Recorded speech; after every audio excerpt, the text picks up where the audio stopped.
I had this thing in college, loved this MacBook. And it was the first time Apple had kind of came out with like a black MacBook. I just thought it was so cool. And the thing to do is like invite all your friends to your dorm room and like take pictures in Photoshop. I know I'm dating myself, okay? Right. And so anyway, anytime there was an iOS update, I'd make sure I updated my laptop. And then finally there was an iOS update, and it's like the computer wouldn't update. So I go to the mall, I go to the Apple store, I talk to this Mac genius. I'm like, hey, fix it. Like, I'm trying to get Snow Leopard. I remember Snow Leopard. I'm trying to get Snow Leopard, and I can't, okay? You know, what's going on? The Mac genius says, well, your hardware is going to have to be upgraded if it's going to be compatible with this software. That there's nothing wrong with your hardware.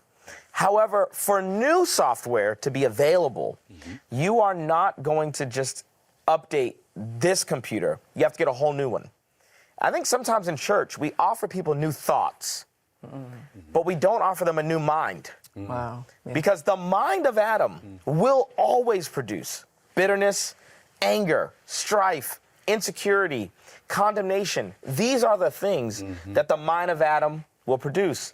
And what does Jesus say? He says, hey, you want new wine? You got to get some new wineskins.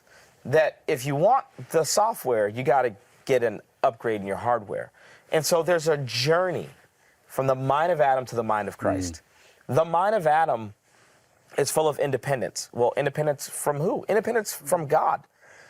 If I entertain negative thoughts about God, then the next domino that's going to automatically fall is that I'm always going to have the wrong thoughts about myself.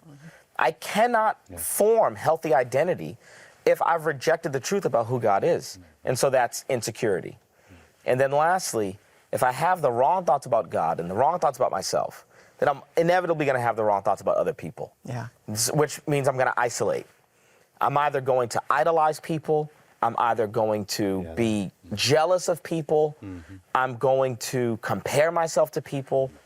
But if I get the right thoughts about God, and if I get the right thoughts about self, and I get the right thoughts about others, actually, that is the foundation of the mind of Christ.